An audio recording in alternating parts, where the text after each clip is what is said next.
നമസ്കാരം സർ. ഇന്ത്യയിലെ തന്നെ ഏറ്റവും നല്ല ജില്ലാ പഞ്ചായത്ത് പ്രസിഡന്റ് എന്നുള്ള ബഹുമതി സാറിനാണ് കിട്ടിയത്. ഈ തെരഞ്ഞെടുപ്പിൽ അത് എത്രത്തോളം പ്രയോജനപ്പെടുത്തുന്നുണ്ട്? ജില്ലാ പഞ്ചായത്ത് ഞാൻ പ്രസിഡൻ്റായിട്ടിരിക്കുമ്പോൾ കൊല്ലം ജില്ലാ പഞ്ചായത്ത് ഇന്ത്യയിലെ ഒന്നാമത്തെ പഞ്ചായത്തായി കേന്ദ്ര ഗവൺമെൻറ്റും കേന്ദ്ര തദ്ദേശ സ്വയംഭരണ വകുപ്പ് സംവിധാനവും നടത്തിയ പരിശോധനയിൽ കണ്ടെത്തി അതിൻ്റെ പുരസ്കാരം വാങ്ങാനൊരു ഭാഗ്യം ലഭിച്ചയാളാണ്. 85 ലക്ഷം രൂപ പുരസ്കാരത്തിൻ്റെ ഭാഗമായി നമുക്ക് അവാർഡ് തുകയായി കിട്ടി. ആ തുക ആയുർവേദ ആശുപത്രി, അതുപോലെ ജില്ലാ ആശുപത്രി, വിക്ടോറിയ ആശുപത്രിയിൽ അടിസ്ഥാന സൗകര്യ വികസനത്തിനും MRI സ്കാൻ ഉൾപ്പെടെ സ്ഥാപിക്കപ്പെടുന്നതിനുമാണ് ഉപയോഗിച്ചത് എന്നതും പ്രത്യേകമായി കാണേണ്ടതാണ്.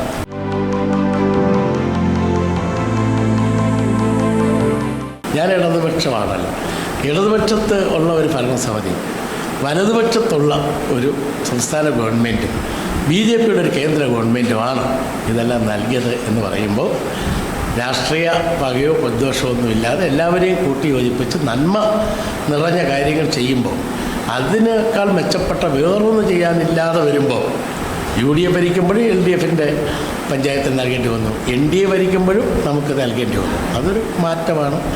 എല്ലാ രംഗത്തും എല്ലാവരെയും യോജിപ്പിച്ച് സംസ്ഥാന കേന്ദ്ര സർക്കാരുകളുടെ സഹായത്തോടും സഹകരണത്തോടും കൂടി പ്രവർത്തിക്കുക എന്നതാണ് യഥാർത്ഥത്തിൽ നാടിന് നല്ലത്.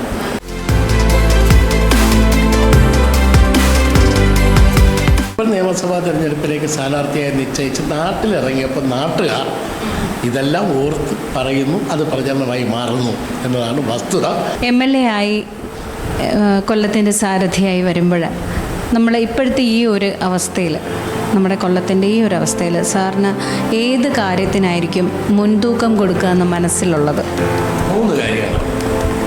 1 വികസനം, 2 കരുതൽ എന്ന് പറയുമ്പോൾ ക്ഷേമബോധം, 3ാമത്തെ കാര്യം എന്ന് പറയുന്നത് ഇതിന് ഒരു സാഹോദര്യമുണ്ട്, മതസൗഹാർദ്ദപരമായിട്ടുള്ള ഒരു ജീവിതം. ഇന്ന് നമ്മുടെ നാട് കലാപങ്ങളില്ലാത്ത എല്ലാ ജാതി മതസ്ഥരായിട്ടുള്ള ആളുകളും ഏകോദര സഹോദരങ്ങളെ പോലെ കാണുന്ന ഒരു നാടാണ്. 3ാമത്തത് അതുകൊണ്ടാണ് ഞാൻ പറയുന്ന ഒരുമ. 1 വികസനം, 2 കരുതൽ, 3 ഒരുമ. കരുതലോടുകൂടെ കൊല്ലത്തെ ചേർത്ത് പിടിക്കാൻ ജയമോഹൻ സാറിന് സാധിക്കട്ടെ. കരുതൽ ന്യൂസിൻ്റെ എല്ലാ ആശംസകളും സർ.